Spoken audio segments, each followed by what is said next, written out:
Ya, kita lanjutkan perkuliahannya. Saya mau share screen RPS, ya, hukum internasional. Jadi tadi melanjutkan yang sistem penilaian, bahwa sistem penilaiannya tidak berubah. Masih 4 komponen penilaiannya, yaitu UAS, UTS, tugas, dan kehadiran.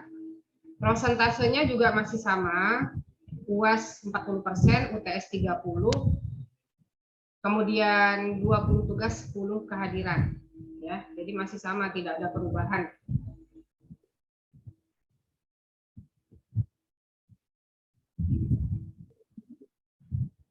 Ini adalah RPS-nya, hukum internasional.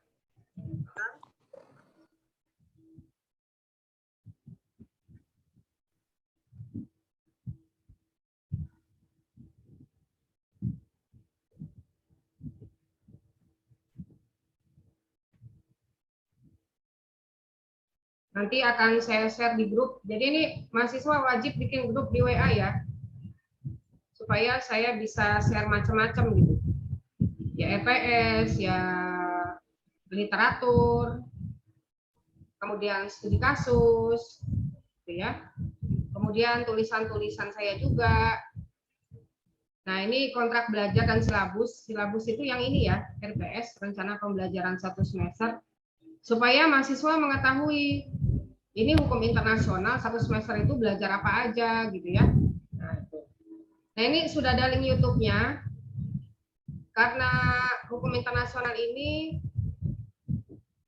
sudah sudah disampaikan secara daring pada saat pandemi COVID nanti, kan itu hukum internasional itu sudah pakai Zoom meeting gitu ya pada waktu itu. Jadi saya rekam dengan tujuan supaya mahasiswa yang terlambat datang itu dia bisa nyimak di link YouTube, jadi tidak ketinggalan materi. Atau misalnya mahasiswa yang benar-benar berhalangan datang pada saat itu, nggak bisa hadir, nah dia tetap bisa menyimak materinya di YouTube gitu ya. Selain itu juga karena ini kita kampus merdeka, maka pembelajaran itu kebermanfaatannya lebih luas kalau di-share di YouTube, karena kan YouTube itu setting publik, berarti masyarakat luas juga bisa ikut menyimak gitu ya. Nah, jadi tujuannya begitu. Namun ada perbedaannya, tetap aja ada perbedaannya, karena kalau di langsung kuliah begini kan mahasiswa bisa langsung tanya jawab ya. Tapi kalau di link YouTube kan nanyanya di kolom komen. Nah, itu kolom komen iya kalau dosennya baca gitu kan. Nah, kalau nggak baca kan nggak dijawab juga. Maka sangat disarankan kalau bertanya di kolom komen itu ngasih tahu di grup ya, teman-teman, Bu Nisa, saya ada bertanya di kolom komen. Nah, itu baru saya tahu tuh, nanti saya jawab di kolom komen juga, supaya masyarakat juga bisa ikut menyimak jawaban pertanyaan dan jawabannya gitu ya. Nah, karena ini kita dalam hal perkuliahan, maka ketika bertanya itu juga menggunakan bahasa baku ya, bahasa formal, bahasa akademik. Nah, ini ada link YouTube-nya, silahkan kalau mau belajar nanti bisa disimak di sana. Namun tetap saja berbeda ya, karena hukum internasional ini kan sangat dinamis, selalu berubah, selalu ada sengketa-sengketa internasional yang baru, selalu ada sengketa antar negara yang update gitu ya. Nah, ini link YouTube nggak apa-apa, belajar di YouTube, tapi tetap belajar di kuliah secara langsung, karena disitulah update infonya, update kasusnya, update aturan hukumnya gitu ya. Nah, ini kita belajar apa? Dasar-dasar hukum internasional. Kita belajar juga hukum internasional itu latar belakang sejarahnya seperti apa gitu. Ya kan tidak ujuk-ujuk hukum internasional itu kemudian muncul gitu ya. Nah, kemudian siapa saja yang menjadi subjek hukum dalam hukum internasional. Ada beberapa yang nggak ada link YouTube-nya karena saya lupa ngerekam. Karena pada saat itu merekam perkuliahan belum menjadi kebiasaan, gitu, jadi sering lupa. Insya Allah yang semester ini karena sudah 2 semester terlewati, semakin terbiasa gitu ya, makin terbiasa. Kalau kuliah itu langsung rekam gitu. Nah, tapi tadi itu saya lupa lagi tuh, yang pertama gitu ya. Ya udah nggak apa-apa, udah lanjut. Kemudian di pertemuan ketiga 4 dan 5 kita belajar tentang negara dulu. Nah, jadi subjek hukum internasional itu ada 7. Urutan paling atas itu negara. Ketika sebuah peraturan perundang-undangan, kalau negara sebagai subjek hukum nomor pertama itu diaturnya di Konvensi Montevideo, ya, itu negara nomor 1. Jadi kalau udah konvensi, kemudian aturan hukum itu menempatkan ada numberingnya ya 1, 2, 3, 4, 5, itu berarti yang nomor 1 itu memang paling utama. Jadi kedudukannya lebih istimewa daripada yang lain. Kalau mahasiswa ini semester 3 berarti sudah ambil hukum acara perdata ya? Udah ambil belum ya acara perdata?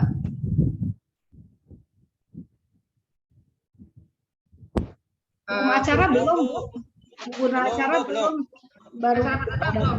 Ya. belum. Kalau di kitab undang-undang hukum acara perdata itu kan ada alat bukti. Alat bukti itu yang pertama dokumen tertulis, gitu kan? Nah, karena dokumen tertulis ini nomor 1 ditempatkan di KUHP, Kitab Undang-Undang Hukum Acara Pidana, artinya dokumen tertulis ini kan alat bukti utama di antara alat bukti yang lain, saksi, sumpah, pengakuan, gitu ya. Nah, itu di antara dokumen tertulis nomor 1. Sama negara itu subjek hukum nomor 1. Berarti dia istimewa. Nah, keistimewaannya apa? Itu akan kita bahas. Gitu ya. Kemudian kita juga akan bahas 6 subjek hukum yang lain selain negara. Nah, ini ada organisasi internasional, ada individu, ada international non-government, bentukan lembaga, kalau di kita LSM non-government, bukan bentukan pemerintah, gitu ya. Perusahaan transnasional ICRC, ini Palang Merah Internasional, International Committee on the Red Cross, Palang Merah Internasional. Kemudian National Liberation Organization, ini organisasi pembebasan nasional. Contohnya PLO, Palestine Liberation Organization, organisasi pembebasan Palestina, gitu ya. Itu juga adalah subjek hukum dalam hukum internasional. Yang belligerent ini pemberontak, gitu.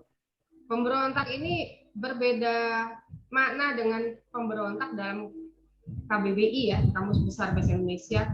Karena kalau belligerent dalam hukum internasional dia mempunyai wewenang yang terbatas untuk melakukan hubungan internasional dengan subjek hukum yang lain. Gitu. Nanti kita lihat belligerent ini seperti apa. Kalau contohnya itu seperti GAM, gitu ya. GAM ini belligerent kalau di hukum internasional. Kemudian pertemuan yang ke-6 dan ke-7 kita bahas sumber hukum dalam hukum internasional. Semua cabang hukum, semua bidang hukum itu punya sumber hukum. Sumber hukum perdata, sumber hukum pidana, sumber hukum dagang. Nah, hukum internasional juga punya sumber hukum. Sumber hukum dalam hukum internasional itu yang pertama adalah perjanjian internasional. Nomor 1. Nah, setiap numbering ada nomor 1 berarti dia istimewa. Maka perjanjian internasional menjadi sumber hukum yang paling utama dalam hukum internasional. Nah, yang lain adalah kebiasaan internasional, ada general principles of law, prinsip-prinsip hukum umum, jurisprudensi, putusan-putusan hakim Mahkamah Internasional sebelumnya, ya. Nah, ini saya teringat untuk merekod, berarti ada link YouTube-nya. Ini ada link YouTube-nya. Nah, ini saya ingat terus berarti ya, setiap pembahasan sumber hukum hukum internasional, saya bikin YouTube-nya. Setelah itu kita UTS, ujian tengah semester. Nah, ini adalah RPS-nya kelas reguler. Kalau RPS-nya P2K berarti satu pertemuan itu 2 pembahasan gitu ya. Nah, itu berarti kan dipadatkan. Setelah UTS kita membahas tentang bentuk-bentuk perjanjian internasional. Ini saya rasa kalau ini mahasiswa udah sangat familiar ya. Perjanjian bilateral, perjanjian regional, dan multilateral. Kita juga bahas proses pembuatannya seperti apa, karena proses pembuatan perjanjian internasional yang berbentuk bilateral itu berbeda dengan yang regional, berbeda dengan yang multilateral. Terutama dalam hal bukan kekuatan hukum, kalau kekuatan hukumnya sama, dalam hal sahnya gitu ya. Kapan perjanjian bilateral itu sah? Kapan perjanjian multilateral itu sah? Nah, itu berbeda. Produk hukumnya juga berbeda. Kalau perjanjian multilateral itu produk hukum yang dikeluarkannya berbentuk undang-undang. Tapi kalau perjanjian bilateral dan regional, produk hukum yang dikeluarkannya adalah kepres dan perpres. Nah, nanti kita bahas juga ya bedanya kepres dengan perpres. Kemudian kita juga mempelajari tentang problematika pengaturan perjanjian internasional dalam Undang-Undang Nomor 24 Tahun 2000 tentang Perjanjian Internasional. Ini ada problemnya di undang-undang. Ya jelas, setiap undang-undang itu pasti ada problematikanya, pasti ada kelemahannya. Karena undang-undang buatan manusia, setiap buatan manusia pasti tidak sempurna. Maka setiap undang-undang sudah pasti ada celah hukumnya. Nah, orang hukum yang baik adalah mereka yang teliti mencari celah hukum dalam setiap undang-undang.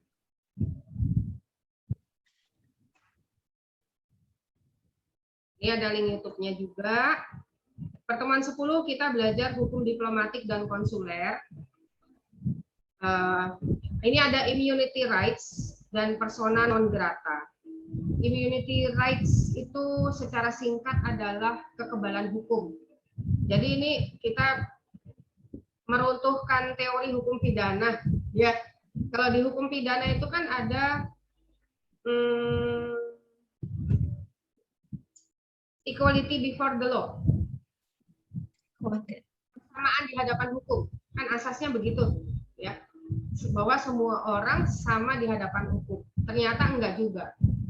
Untuk orang-orang tertentu dia punya kekebalan hukum. Yang kekebalan hukumnya ini dilegalkan oleh undang-undang. Gitu. Ini kalau kita di Undang-Undang Nomor 37 nih ya, Undang-Undang 37 atau 99 tentang hubungan luar negeri. Ini mengatur tentang hak kekebalan hukum bagi orang-orang khusus, orang-orang tertentu. Ada beberapa kasus tentang pembekuan hubungan diplomatik. Ini kalau negara-negara sedang bersengketa, kalau sudah tingkatnya sangat serius, gitu, ini dia bisa mengusir pulang duta besar negara yang sedang bersengketa dengan dia, pulang ke negaranya sendiri. Ini ada beberapa kasus yang sedang terjadi di mana duta besar negara tersebut diusir oleh pemerintah negara penerima. Sana kembali ke negara asal, gitu ya. Kami nggak suka sama Anda, nggak suka sama pejabat diplomatik, itu artinya nggak suka sama negaranya, gitu ya. Jadi nggak cuma personnya, tapi juga pemerintahannya, negaranya. Gitu. Ini sudah kasus yang sangat berat ya kalau sudah begini. Kemudian di pertemuan ke-11 dan ke-12 kita belajar hukum perdata internasional. namun hanya pengantarnya saja, karena nanti di semester 6 mahasiswa ada mata kuliahnya sendiri, hukum perdata internasional. Ya. Kita bahas secara sekilas saja, karena siapa tahu ya kita berinteraksi keperdataan dengan warga negara asing. Ya kalau nunggu semester 6 lama kelamaan gitu ya. Sementara nih anak saya mau nikah sama warga negara asing. Seperti apa nih akibat hukumnya, gitu kan? Nah ini nanti kita belajar di sini. Jadi di poin nomor 3 ya, hubungan hukum keperdataan warga negara Indonesia dengan warga negara asing yang diatur dalam rancangan Undang-Undang Hukum Perdata Internasional Indonesia. Jadi kita masih rancangan undang-undang, pengaturannya belum jadi undang-undang, artinya belum bisa menjadi dasar hukum, masih RUU, perlu pengesahan kan di sidang paripurna DPR. Kita belajar. Ya nggak apa-apa, walaupun masih jadi RUU, paling enggak kan kita bisa mengantisipasi. Kalau kita berinteraksi keperdataan dengan orang asing, kita udah tahu, oh saya sebagai warga negara Indonesia ini nggak ada perlindungan hukumnya kalau berinteraksi keperdataan dengan orang asing, sebab masih rancangan. Nah kita bikin kontraknya, bikin perjanjiannya, apapun itu ya, perjanjian jual beli, sewa menyewa, ataupun perjanjian nikah dengan orang asing, sudah siap gitu. Karena kita udah tahu, kita nggak punya undang-undang hukum perdata internasional Indonesia, maka saya antisipasi sendiri dengan membuat perjanjian, gitu ya. Mana tadi kok hilang? Terus tadi apa pertemuan ke 13 ya? 13.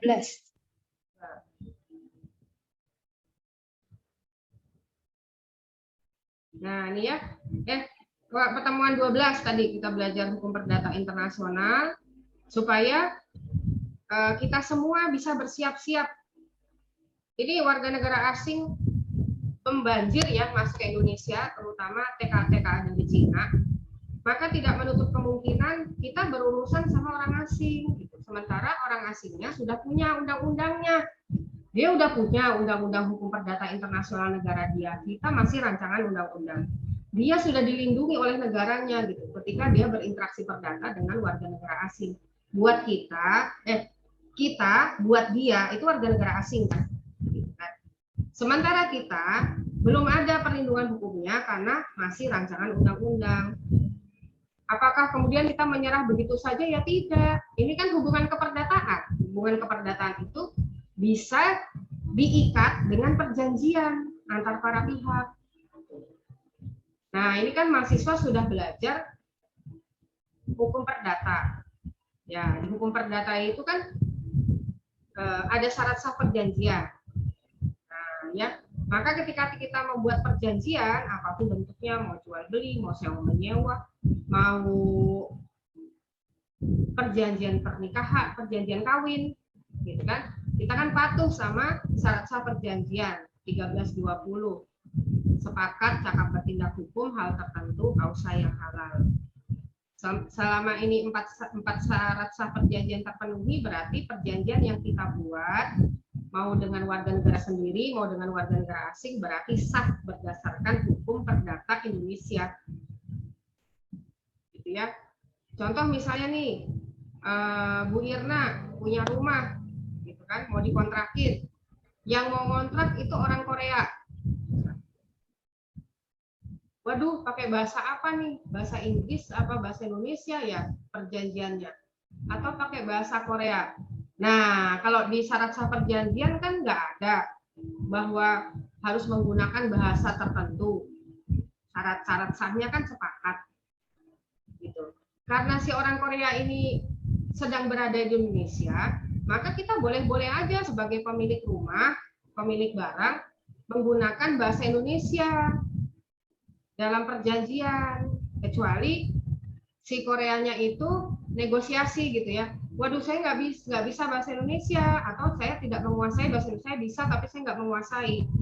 Bagaimana kalau dalam bahasa Inggris? Gitu. Nah itu kan kesepakatan, syarat sah nomor 1 ya. Jadi kesepakatan aja mau pakai bahasa apa, gitu. Kalau Bu Irna nggak mau ya udah, itu kan bebas pemilik rumah mau mengadakan perjanjian atau enggak. Ya.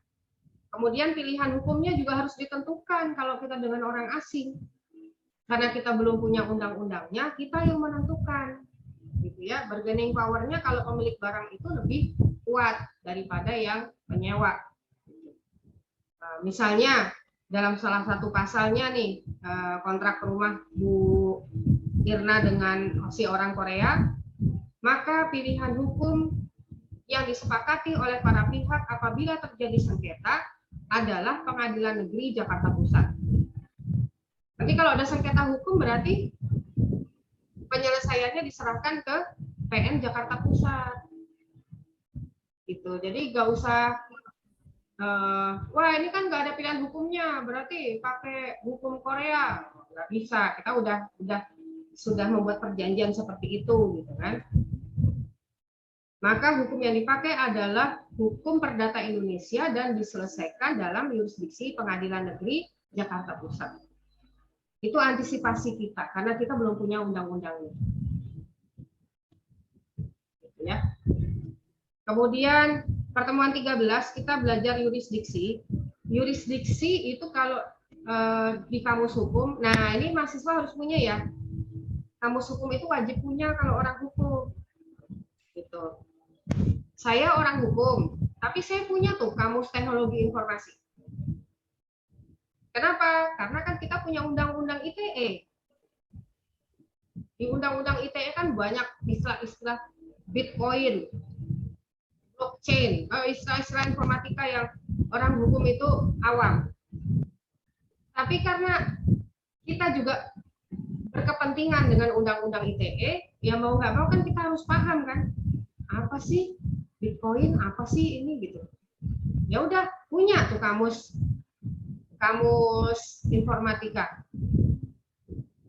Ya selain kamus hukum.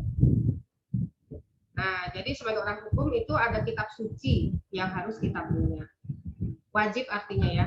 Kalau orang Islam nggak punya Al-Quran kan aneh. Gitu kan? Orang hukum nggak punya kamus hukum ya aneh gitu. Orang hukum nggak punya KUHP, kitab undang-undang hukum pidana, nggak punya kitab undang-undang hukum perdata ya aneh gitu kan.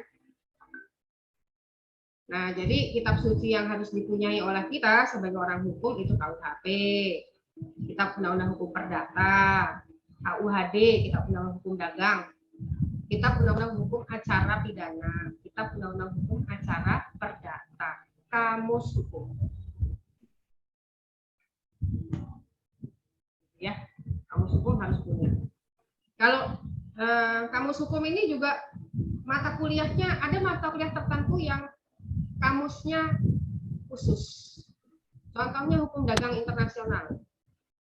Itu ada kamus perdagangan internasional. Karena perdagangan internasional ini kan lintas batas negara, maka ada istilah-istilah dalam GATT WTO yang harus kita tahu gitu. Kalau kita mau jadi pengusaha ekspor impor ya. Nah itu. Ada istilah FOB, freight on board, ada istilah CIF, cost insurance freight gitu. Ada istilah COD, kalau COD mau ada familiar semua ya, cash on delivery. Cash on delivery itu kan istilah-istilah perdagangan internasional sebetulnya ya dalam WTO gitu. Terus macam-macam, ada Incoterms, terus International Commerce Terms itu ada istilah-istilahnya, terus macam-macam lah gitu ya. Jadi ada kamus perdagangan internasional. Nah, itu nanti ada mata kuliahnya itu hukum dagang internasional. Sepertinya sih kita bahas ya di pertemuan ke-14. Coba kita lihat. Nah ini kita belajar yurisdiksi. Yurisdiksi kalau di kamus hukum itu artinya adalah kewenangan hukum sebuah wilayah negara. Jadi kalau yurisdiksi Indonesia berarti kewenangan hukum Indonesia. Nah, yurisdiksi ini ada beberapa bentuk. Ada yurisdiksi pidana, ada yurisdiksi perdata, yurisdiksi personal, teritorial. Ini ada teritorial terbagi lagi jadi 3. Nah, ini kita pelajari. Secara garis besar gini, saya contohkan sebuah kasus ya. Misal, ada warga negara Indonesia. Dia ke Amerika. Di Amerika, dia melakukan pemalsuan mata uang ringgit. Ringgit ini kan mata uangnya Malaysia.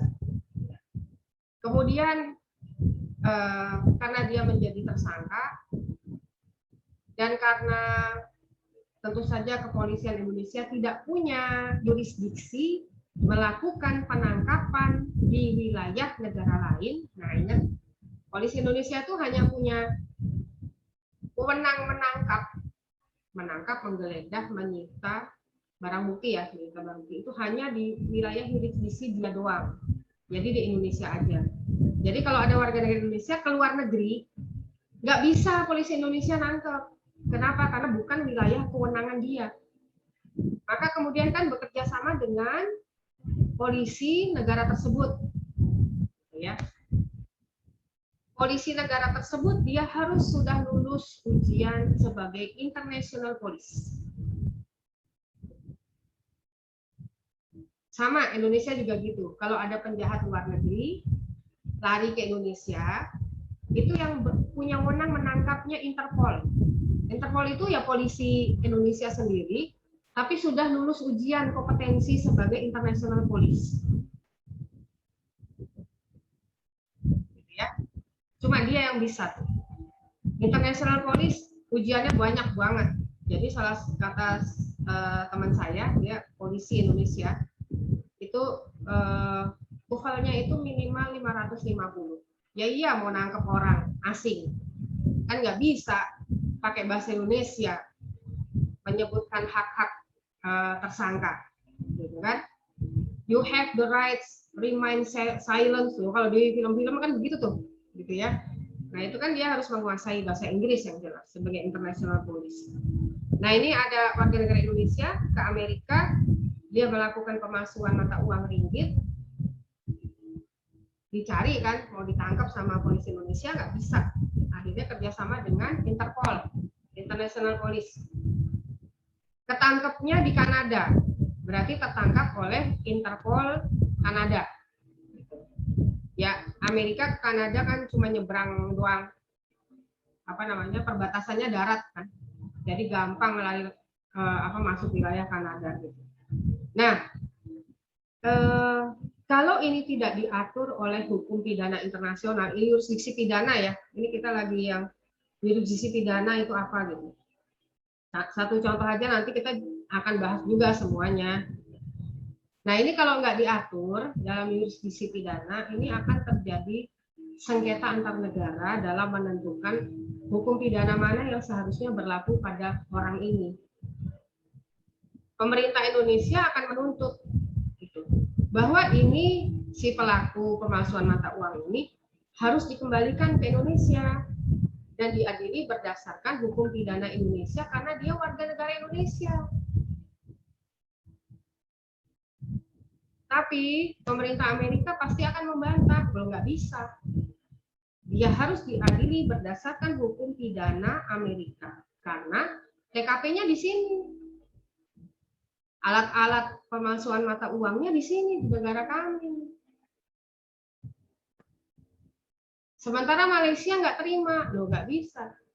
Yang dirugikan adalah negara kami, yang dipalsukan mata uangnya kan ringgit, mata uang kami. Jadi dia harus diadili berdasarkan hukum pidana Malaysia.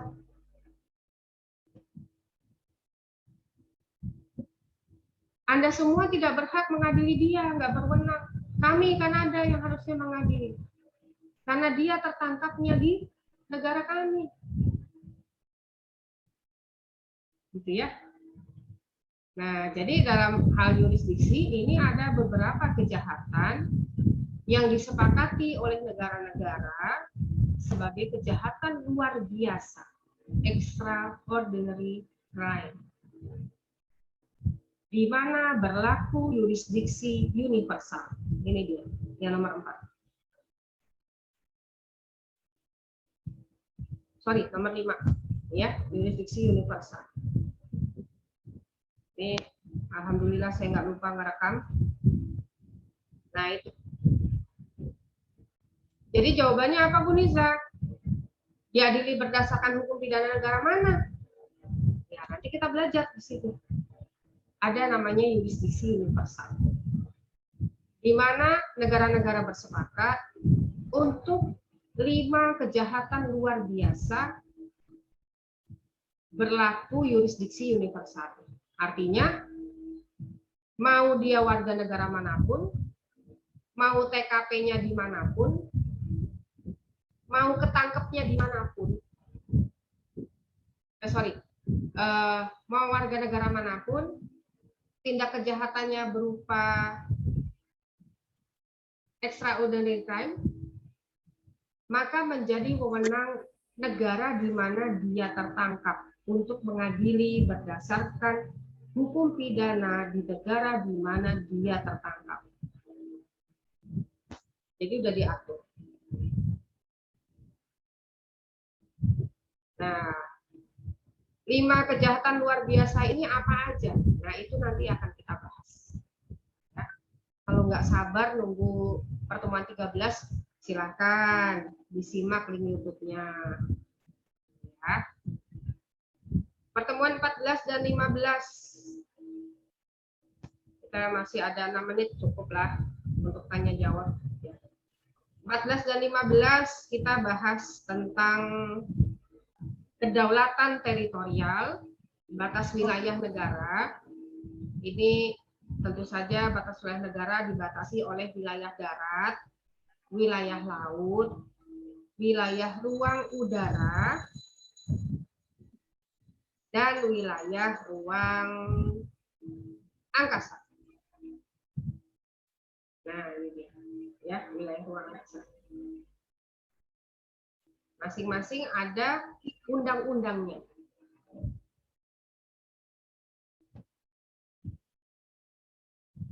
Nah, ini coba nanti saya minta teman saya ngisi yang ini ya, biar mahasiswa nggak bosan nih Bu Nizam dulu gitu kan. Nah, ini teman saya lagi ngambil S3. S3-nya dia mengambil kepakaran batas wilayah laut. Sengketa-sengketa negara-negara yang bersengketa, sengketanya itu sengketa wilayah laut. Ya nanti saya minta coba dia mau nggak ngasih kuliah yang ini ya, batas wilayah laut. Karena sangat jarang yang pakar ini. Yang saya tahu itu Profesor Mokhtar Kusuma Atmaja. Ya, dia memang pakarnya sengketa negara wilayah laut. Jadi kalau di Mahkamah Internasional itu ada negara-negara bersengketa, sengketanya itu menentukan batas wilayah laut, batas wilayah yang dipanggil menjadi ahli itu Profesor Mokhtar Kusuma Atmaja ke sidang Mahkamah Internasional. Saya tahu ini karena ketika saya S1 itu Prof. Mokhtar ngasih kuliah umum, itu dia baru pulang dari New York, dari Mahkamah Internasional itu, nah dia bilang dia dipanggil jadi ahli, diminta oleh Mahkamah Internasional untuk datang menjadi ahli sengketa negara mana waktu itu saya lupa tuh, antara negara mana dengan negara mana gitu. Dia bilang, nih mohon maaf terlambat ya ngisi kuliah umum karena saya baru datang dari Mahkamah Internasional. Wah saya bayangannya hebat banget nih gitu ya. Jadi ahli loh, ahli di Mahkamah Internasional udah pasti nggak pakai bahasa Indonesia gitu kan. Ya, menulis buku misalnya dalam bahasa Inggris saja udah hebat gitu ya. Apalagi jadi ahli di Mahkamah Internasional tuh. Wah ini luar biasa, gitu kan. Nah, itu, kita bangga ya, kita bangga ada orang Indonesia yang diakui kepakarannya dan dipanggil ke Mahkamah Internasional untuk menjadi ahli.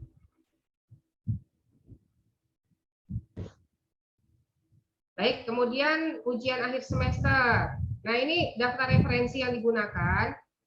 Banyak ya, buku hukum internasional ini banyak sekali. Apalagi kalau penulisnya penulis asing gitu. Tapi jangan khawatir, nggak usah semuanya harus di apa namanya wajib. Ini literatur wajib ya.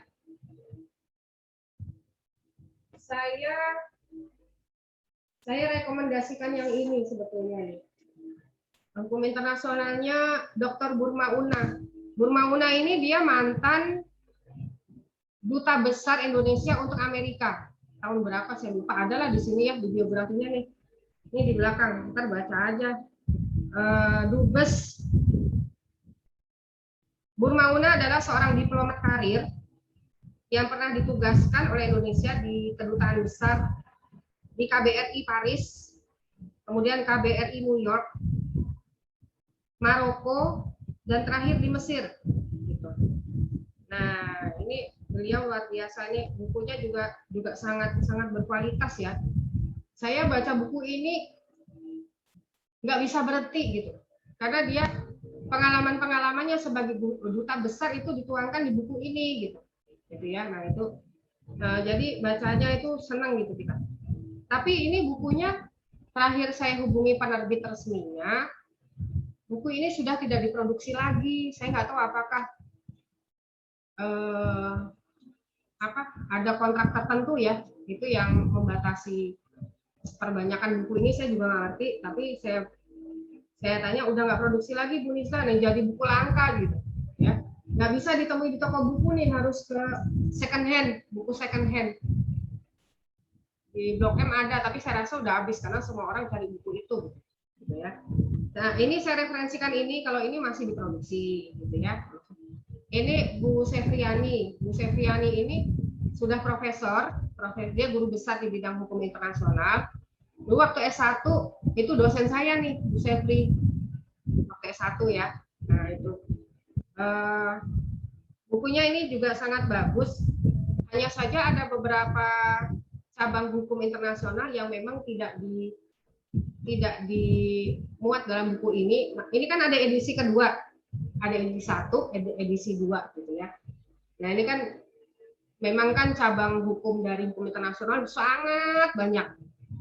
Sangat banyak. Jadi memang harus dibagi beberapa edisi gitu. Ya, nah ini edisi kedua. Ini sangat saya rekomendasikan. Kemudian untuk menghindari, wah sudah 1 menit. Jadi nanti saya share penerbit resminya ya. Jangan beli buku bajakan. Yang pertama karena dilarang fatwa Majelis Ulama Indonesia tahun 2015. Jadi umat Islam diharamkan menggunakan, membeli, menjual, pokoknya semuanya benda-benda yang sudah dilindungi hak kekayaan intelektual. Ya, jangan sampai kita lagi jihad, masa pakai pedang curian, masa pakai buku curian, pakai buku bajakan, ya nanti Allah nggak ridho, gitu kan?